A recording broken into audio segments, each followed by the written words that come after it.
Yes, I mean, obviously, we love speaking about our work. The challenge, of course, is that it's sort of encouraging consumerism because I will say, yes, my book is about disaster by choice, go for it.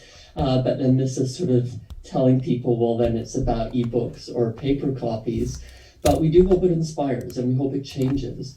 And the point is that disasters are not caused by weather, they're not caused by earthquakes. Those are simply very typical environmental processes.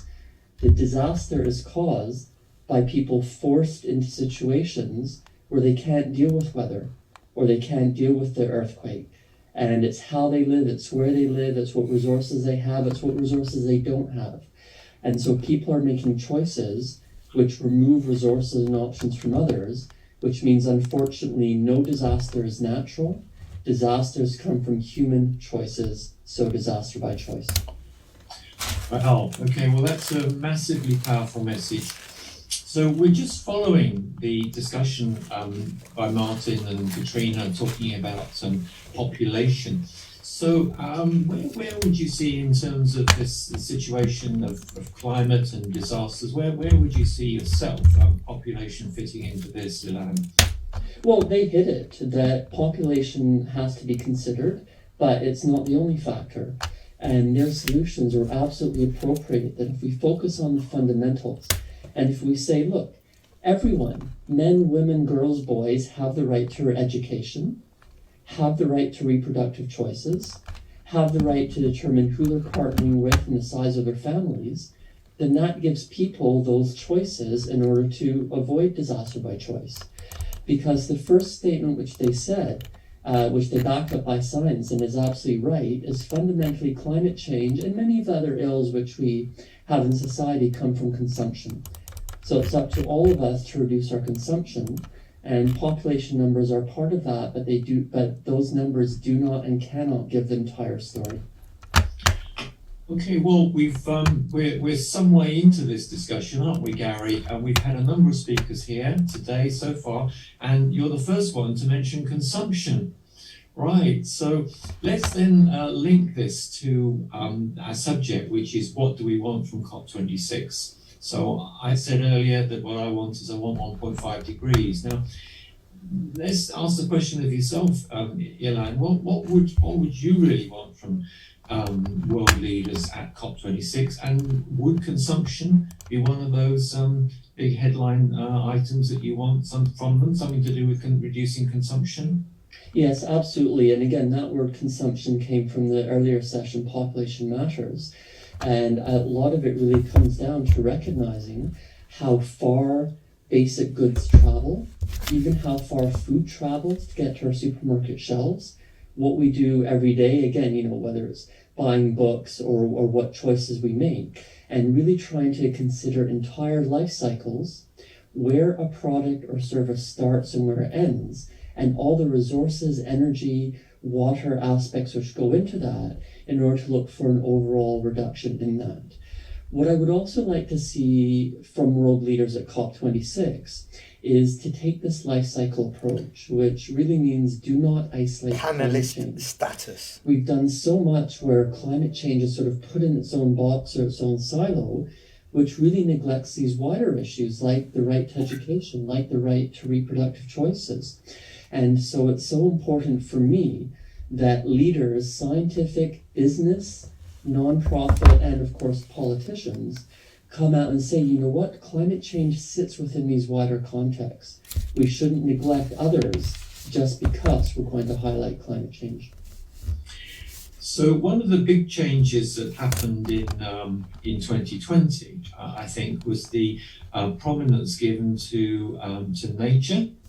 And so the world leaders pledged for nature, that highlighted the link between climate, biodiversity, destroying habitats. So that clearly would be one of the big link items. So you've highlighted education and reproductive choices. Is there, in terms of the life cycle approach, these wider issues, are there any other wider issues that you'd like to put on the table at this stage? All of us use different words and they mean different things to different people. So we certainly talk about development. We talk about sustainability.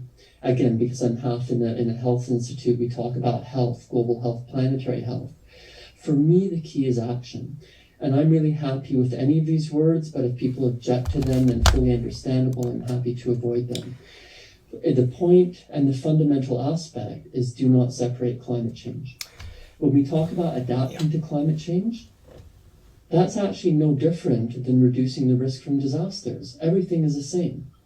When we talk about reducing greenhouse gas emissions and increasing their uptake, that actually falls directly within pollution prevention, because greenhouse gases meet the definition of pollutants.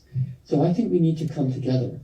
Rather than having the Sustainable Development Goals separate from the Climate Change Agreement, separate from the Voluntary Disaster Agreement, why do we have 3 different tracks, and then there's a development financing track and there's a humanitarian track? Why are we separating, having different meetings, different agencies, different vocabulary? My key for COP26, my key for the fundament that you asked, Charles, is let's come together and do everything together simultaneously. Well, a holistic approach is always going to be better when you look at the big picture. The question I have for you, in the UK, our health minister said that it's a bit of a challenge because human beings don't worry and concern themselves with long-term things. They concern themselves with short-term things.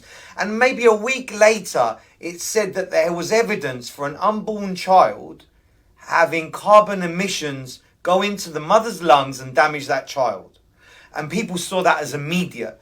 When you're very wise and you're very well read, what are the general public's concerns when they come to you? The average person in the street, when they come to you and they say, look, this is really bothering me. And do you think that they're prioritizing, they're mixing up urgent and important? No, I completely disagree with the minister's statement. Oh, good. I'm pleased when about it. people come and have concerns, their primary concern is their children. And then if they're of that age or generation, it's grandchildren or great-grandchildren. This statement that, I just care about what's on my social media this minute, I just care about what I'm eating tomorrow, is not how people think. I mean, the number of parents who sacrifice themselves for their children, who will move continent in order to give their children and grandchildren better opportunities, it is fundamental human nature to think about the next generation, which means we are thinking decades in the future. If this was going to be on the news tonight, that would be one of the sound bites. That's really, really profound and beautiful, because I think long term, I don't think short term, and I think that this is one of our challenges. Thank you for maybe we'll send your answer to the minister in charge. Now, some of the That's the question I've got to ask. oh, you must squeeze it in because we've only got 4 minutes. Go for it, Charles, and then we'll ask if you had a wish. If you had the magic lamp and you could rub it, what would you get? So over to you, Charles. Ask the question, and we'll ask about the genie in the bottle. You've hooked me here. We've got all these separate initiatives on climate, nature, all these sorts of things. Another load of stuff was brought together in the sort of Planet 2.0 type of thing. And what's the sort of phrase that we should be using to bring all of these things together? What sort of options have we got? What do you like to describe bringing all of these together into one holistic thing that needs tackling? For me, it's not one size fits all because people respond differently. And we're obviously speaking in English, even though it's around the world, and there are different Englishes, but there are many other languages. So I think we have to understand what people are looking for and respond to that. To me, personally, it's about humanity on the planet. That may not mean anything to others, or maybe it will. Maybe we can't translate it, maybe we can. So to me, it's about sitting down, exactly actually as Gary said, stop people in the street and talk to them at this point, 2 to 3 meters distance, please, or at least remotely, and really say to people, well, what concerns you? What does it mean to you? And then use that to understand how to communicate the same actions in different ways. Well, okay. Well, Back over to you. Well, no, before you leave, I'm going to hand you a pretend genie's bottle, lamp, a genie's lamp, and you're going to rub it, and there's going to be a guy, a lady, or an image that comes out and says, "I wish you 3 wishes, anything you like." Up to you, and they can be not just because I get the feeling you've reached self-actualization. Like you're really smart, and you look at a bigger picture. So I'm going to let you go out of not just global. 3 wishes just for you. I will go for 1 wish given the time, and that's that we come together and join forces. It is ridiculous the level of conflict that we see, whether it's amongst academics and journals and nonprofits or even at the COPs. And they say that the battles are so vicious precisely because the stakes are so small. We have to overcome that because the stakes are huge. They couldn't be bigger. It's about us and our planet. So my wish is that people will come together, recognizing we are one species on one planet. We've made a complete mess of it, but we have all the knowledge, all the technology, all the approaches, all the understandings, all the wisdom to do so much better together for everyone. I have a burning question. What made you specialize in disaster and health? Because to me, they bring together so many issues like climate change, but not just climate change, many other ones. It's about equity, it's about ending oppression, it's about ensuring we have justice, again, other sort of keywords. But ultimately, it's about trying to make a positive difference in a constructive way while learning, exchanging, and on occasion actually teaching. For a smooth transition, we finished, but I think everybody, I want to wish you, thank you on behalf of everybody for coming on and really looking at things at a different angle, that holistic approach. Thank you. I've very much enjoyed the time that you spent with us, and please come back again. Charles? And thank you so much for your work and for the opportunity you give the world. Well, thank you so much. Amazing, Ian. I mean, I totally support the coming together. I also think that we should be coming together as countries. And so there's a big opportunity with the US and China at COP26, and people as individuals working together, working as neighbours, people working together on this massive project of yours, which is humanity for the planet. Charles, look at this ecosystem you created. It's beautiful. James, just like a Swiss clock, you come in at 2:31. There you go. Over to you, sir. Introduce yourself. Tell us who you are. Thank you, Gary, and thank you for the opportunity to be here, and actually for the opportunity to follow Elan, who does a wonderful setup on humanity and bringing humanity together. And effectively, I sit here representing an organisation called Citizens Climate Lobby, and a lot of the core work we do is bringing people together to talk about solutions and then take those discussions directly to the politicians. So I'm really grateful for the chance. Well, Stephan should be joining us. Let me bring him in, and over to you. Sorry to interrupt. Stephan, if you're here, please join us. Thank you. Yeah, hi. You're chairing it. I hand over to you, sir. Hi, Stephan. Nice to see you again. Yes. So I'm just going to. Do you have a question, or am I good to go at this point?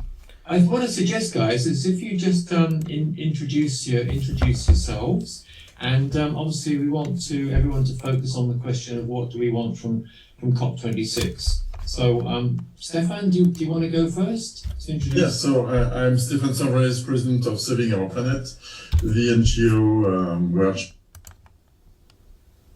and zero CO2, and so it's a great pleasure to welcome James here, because we work together on the climate income and the European initiative that Citizens Climate Lobby has set up in Europe, and James will be able to tell you more about this. So James, we met on a call. We met on a Citizens Climate Lobby call. I went all the way down to Swindon for their Saturday meeting a year or so ago. So really, really pleased to have you on here today, telling everyone the latest.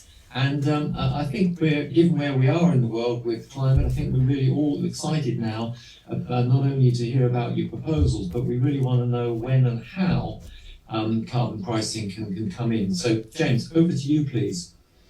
Okay, so I have the privilege as one of the regional coordinators for Europe for Citizens Climate Lobby. So I get to work with a whole load of multicultural people across Europe who are working with their national governments, as well as spending their personal time going to meet politicians in Europe. And so what I want to share with you this afternoon is a policy we lobby for, which we believe can do most of the heavy lifting in the decarbonisation and the shift towards 1.5 degrees. It won't do everything, other policies will be needed, but we think this can do most of the work necessary. So I'm just going to share my screen with you for a few minutes to share some information, and then hopefully we can move to Q&A. So if you just bear with me a moment, I will. That looks good. We look good at that? That looks good. Yeah. Okay, so it's quite a large organisation that spans the world, but what I really want to talk to you about is the policy that we propose as a broad solution. So the policy basically has three components. The first one, as a number of the speakers have already talked about today, is to put a price on carbon and price pollution. This sends a signal to industry that has to be clear and credible in the long term and increase the pressure over time. The second part is what we call climate income, which is taking the revenue from that price on carbon and recycling it back to society at large by checks to households. And then the third element is a border adjustment, which is the mechanism for making the policy go international and global, because it's a global problem, one country won't solve it. I'm going to skip over these next two slides, but what they're really taking are quotations on the significance of carbon pricing. And the saddest thing about these comments is these are quite old. These are statements that have been made some considerable time ago. And what I'm really trying to show you here is there is a really big consensus that carbon pricing is the most significant thing the world needs to do in order to address the climate crisis. If we look at carbon pricing specifically, what this slide does is it connects the science of climate change to carbon price. So you can see in the different bars on this chart, the carbon price necessary in orange to achieve a 2-degree outcome for the world, and in blue, the more ambitious carbon pricing necessary to achieve a 1.5-degree outcome. This data comes from the latest IPCC 1.5 report, and the dotted line you see plotted on there is a broad carbon price that we project in our policy that the evidence says will do most of the work and won't do all of it. So if we come on to recycling the money to people, citizens, households, this is a study from the London School of Economics. It shows every 10th decile of the UK population across the bottom, from the poorest at the left hand to the richest at the right hand end. And the black line is an equal payment made to all families. And what the chart is effectively showing you is that 60% from the poorest to most middle income families, they will be better off. The reason this matters is this generates public support for the long-term survival of the policy, which has to pass over multiple government lifespans. So popularity of the policy, something I think Ryan talked about earlier on, really, really important to do things that the public support. So the third element that we have is this mechanism called a border carbon adjustment. And what this does is it keeps international trade and business fair, but importantly, it also encourages other countries to price carbon similarly. So what I'm going to show you now is how these three elements of the policy interact.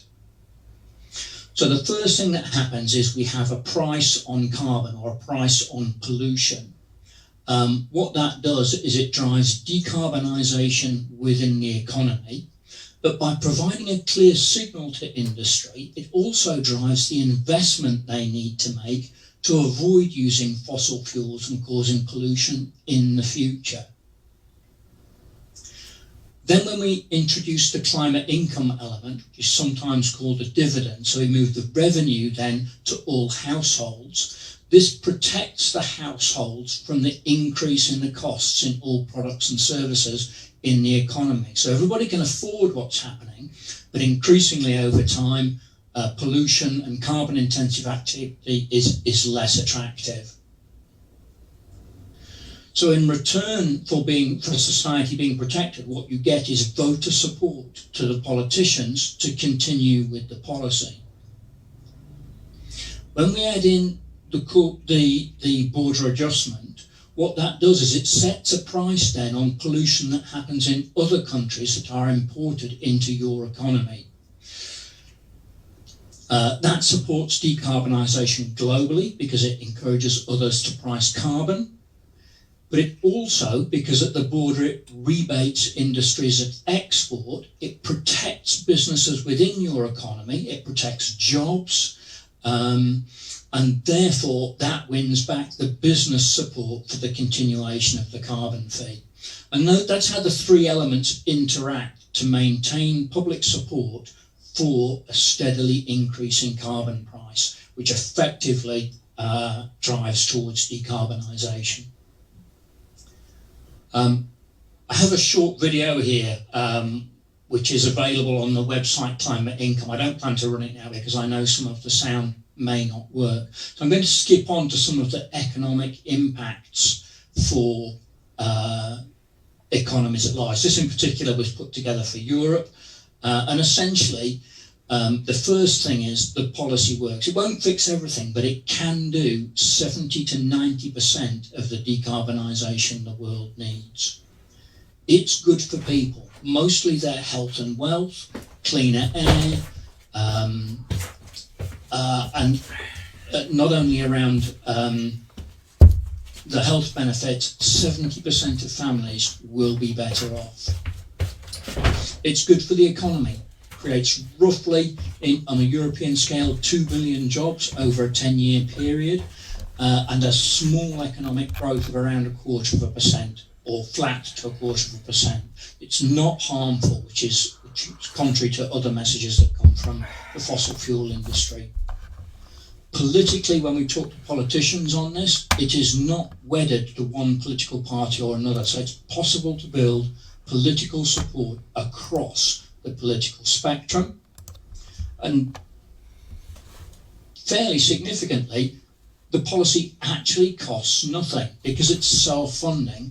The price pays for the checks to society. You get most of the work done at zero cost, which frees up effectively a lot of public money for all of the great projects and ideas other people have been talking about today, which are important to close the gap that carbon pricing on its own cannot do. So, thank you very much for sticking with me through that, and obviously I'm keen to move on to any questions that people may have.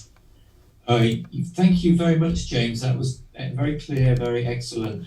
If I could start with this first question. I mean, carbon pricing, it's such a great idea. It's been discussed for years. So really, why has it actually not happened yet? So, broadly, governments who are responsible for their national economies are concerned about any competitive disadvantage they put themselves at by being too ambitious on this. That hasn't stopped some countries doing it, some have, but broadly the prices aren't sufficiently high or ambitious yet. So there's a competitive concern. The other reason it's not happened yet is the fossil fuel industry actively lobbies against this policy. The bill we have for this policy in the States, which was introduced nearly a year and a half ago, has been specifically lobbied against by cock industries in the United States for every single quarter since its introduction. So we know that as volunteers, putting our personal time in, we have some of the highest funded professional lobbyists competing with the policy we put forward. and this slows it down. So with Joe Biden coming in, is that going to make a difference? Joe Biden's early picks are generally very supportive of carbon pricing. It's a really positive sign, and it'd be really interesting to see how that shapes up. Okay. Okay, so Stephan, do you have a question? No, I don't have a question because, of course, I completely agree with James. I see that there are many questions in so maybe you should address them, right? Okay, so just while you're waiting to get those questions up, I'm just wondering if the situation with coronavirus is actually going to make it easier to introduce a carbon tax in the UK. But the article in the paper has been around the idea that Rishi Sunak actually takes all the money for the government, gives nothing back to the to people, because there needs to be, the argument is there needs to be a tax rise. This is an easy tax rise. It's obviously going to hit people who are using transport more. And so basically carbon tax could come in, but achieve none of the equality objectives that you're talking about, James. So what's your take on that? Well, so this is why we advocate specifically for the climate income element, because the climate income element would address the COVID concerns. When we look at what households prioritise spend on when they have additional money in their pockets, the economic modelling is quite clear. They prioritise all the things that families historically prioritise: food, health, education, leisure, retail, all people-intensive industries, and all things that are clearly in their existing priorities. This is what drives the jobs growth, and this is exactly the areas that would address some of the more critical things happening in society created by the vulnerabilities caused by COVID. So it would do that, and our view is that citizens are more responsible for making those decisions for themselves than allowing anybody else to make them for them. They are best placed to do this. And that would be better than the government. We know currently the UK government is not keen on returning money to citizens. Okay,